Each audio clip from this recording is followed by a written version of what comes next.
Welcome to Investment Insights from Perch Wealth, your ultimate guide to smart real estate investment and achieving your financial goals. Your host, Ehud Gersten, is a renowned expert and the founder of Perch Wealth. His team specializes in 1031 exchanges and breaks down complex concepts into digestible strategies for financial independence. Dive deep into the world of investment, from the intricacies of 1031 exchanges to expert insights on real estate investments. Hi, I'm Ehud Gersten. Let's get into it. Commercial real estate, long considered an alternative asset class, has historically had significant barriers to entry. The cost, lack of widely accessible property information, and risk associated with buying properties individually has meant that only the most well-off could enter the space. This includes institutional investors, such as life insurance companies, endowments, and pension funds, as well as family offices and extremely high net worth individuals. However, the advent of Delaware Statutory Trusts, or DSTs, has begun to level the playing field. Today, DSTs provide a way for individuals to fractionally invest in the assets of a trust, with those assets being one or more pieces of commercial real estate. The sponsor of the DST then oversees all day-to-day management of properties within that trust on behalf of its collective investors. Moreover, unlike investing in a syndication or fund, DSTs have been deemed 1031 exchange eligible, meaning that individuals can sell their personally owned investment property and reinvest the proceeds into a DST to defer paying capital gains tax. It's no wonder then that DSTs are rapidly growing in popularity. But DSTs did not just emerge overnight. Their arrival was long in the making. In this article, we look at the history of DSTs and how they came about. Let's look at the history of DSTs. Trusts have long been a tool used by wealthy Americans to transfer property from one generation to another. Doing so through a trust has specific tax and security advantages that would not otherwise exist. Many of these trusts are held in Delaware, a state that is known to be pro-business and tax-friendly. Since at least 1947, business trusts have been recognized by Delaware common law. This is why many Fortune 500 companies have located their headquarters in the state. For decades, trust income, including capital gains, have not been taxed, including those owned by non-residents. In other words, someone who lives out of state can just as easily take advantage of Delaware's trust tax provisions as those who reside there. In 1988, Delaware formalized its common law around trusts and became the first state to create an effective and judicially secure legal entity, the Delaware Statutory Trust. The 1988 Delaware Business Trust Act provided clear guidance as to how trusts may operate. This provided investors with the certainty they needed to feel confident investing in DSTs. Several other states have since adopted legislation that governs trusts, but Delaware remains a preferred location among trustees given the breadth and clarity of the laws governing business entities. Moreover, Delaware's Court of Chancery and the Delaware Supreme Court have earned a reputation for excellence, specifically their wide-ranging experience with business issues that result in efficient, prompt, and fair resolution of disputes. Today, there is a tremendous body of Delaware case law that can be drawn upon for those seeking trust-related guidance. In 2002, the Delaware Business Trust Act was changed to the Delaware Statutory Trust Act, or DST Act. The DST Act explicitly authorized the creation of DSTs and provides express rules governing their internal affairs.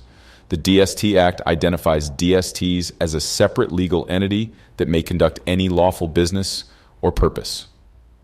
The regulations also stipulate that a DST will not terminate or dissolve as a result of the death, incapacity, dissolution, termination, or bankruptcy of a beneficial owner unless otherwise stated in the trust agreement. DSTs are also allowed to secure financing under their own name rather than under the names of its individual trustees. The DST Act also expressly limits the liability of any trustee. The Act states that except to the extent otherwise expressly provided in the trust's governing documents, a trustee shall not be personally liable to any other person other than the statutory trust or a beneficial owner for any act, omission, or obligation of the statutory trust or any trustee thereof. This provision offers substantial protection to trustees. They can rest easy knowing that the potential liabilities they may face associated with investing in a DST are strictly limited whereas the protections afforded to them by indemnification are very broad. Let's look at DSTs versus TICs. The 2002 DST Act effectively provided the guidance and protections needed for those looking to fractionally invest in commercial real estate. Until this point, most people would co-invest in real estate through a tenant-in-common or TIC structure. Those who invest in a TIC hold a fractional share of the title to the property. As such, each individual owner becomes personally liable for any debt needed to purchase or improve property held in a TIC. TICs may have up to 35 individual co-owners, so as one might imagine, the process for underwriting each individual investor can make financing a TIC rather cumbersome compared to financing DST investments, since the loan is secured by the DST itself and not individual investors. Moreover, any major decision pertaining to TIC investments requires unanimous approval among co-investors. Decision-making, even in the best of times, therefore becomes a challenge. One holdout can stall important decisions needed to advance the TIC's business plan and investment direction.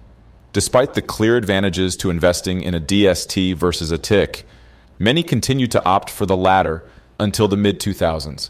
This is because in the early 2000s, industry groups, including some of the nation's largest commercial real estate sponsors, pushed the IRS to establish guidelines that would allow TIC real estate to qualify for 1031 exchanges.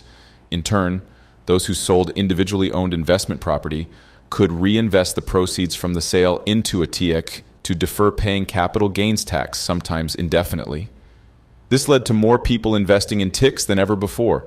The TIC industry grew to its height in 2007 when almost $4 billion of equity was invested using the TC structure. But before long, many of these investors gained firsthand insight as to the TIC structure's shortcomings. Around this same time, and largely due to the inefficiencies of the TIC model, DSTs gained traction. In 2004, the IRS adopted similar 1031 exchange guidelines for DSTs. Revenue Ruling 2004-86 allowed the use of the DST structure to acquire real estate, where the beneficial interests of the trust would be treated as direct interests in replacement property for the purposes of a 1031 exchange. Real estate investors across the U.S. rejoiced. Let's look at real estate co-investment during the Great Recession.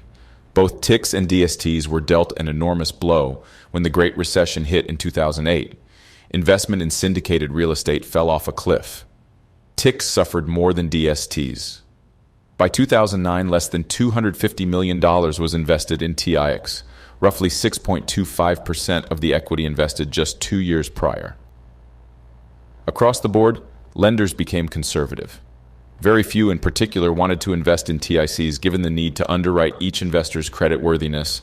The work to establish loans on TICs, which again could have up to 35 individual investors, simply became too much of a bother for banks. Investment in both TCs and DSTs remained in a lull through the better part of 2013. As the economy began to recover, DSTs quickly became the preferred co-investment structure. By 2015, DST investment had rebounded to its pre-recession level and has continued to climb ever since. In 2020, roughly $3.20 billion in equity was raised for DST investments, a staggering number, especially given the lingering uncertainty among investors brought on by COVID. Now let's discuss the future outlook for DSTs. Looking forward, investment in DSTs could continue to remain strong. There is a backlog of investors who have been eagerly waiting for the pandemic to pass before listing their property for sale. Many of these investors may utilize 1031 exchanges to defer paying capital gains tax, and many will do so by investing in DSTs. Cash investors, too, are increasingly investing in DSTs as a way of diversifying their portfolios. Accredited investors seeking to invest in truly passive real estate will find DSTs as a tremendous option given the myriad of associated potential benefits, including asset and geographic diversification. Already, 2021 is shaping up to be a banner year for DST equity investment. Barring any unforeseen circumstances, this may continue in the months and years to come. Are you interested in learning more about DSTs? Contact us today to learn more about our investment strategy and current 1031 exchange and DST offerings. Thank you for listening. The following are the real estate and 1031 risk disclosures. There's no guarantee any strategy will be successful or achieve investment objectives. All real estate investments have the potential to lose value during the life of the investments. The income stream and depreciation schedule for any investment property may affect the property owner's income bracket and/or tax status. An unfavorable tax ruling may cancel deferral of capital gains and result in immediate tax liabilities. All financed real estate investments have potential for foreclosure. These 1031 exchanges are offered through private placement offerings and are illiquid securities. There is no secondary market for these investments. If a property unexpectedly loses tenants or sustains substantial damage, there is potential for suspension of cash flow distributions. Costs associated with the transaction may impact investors' returns and may outweigh the tax benefits. Tax benefits are not guaranteed and are subject to changes in the tax code.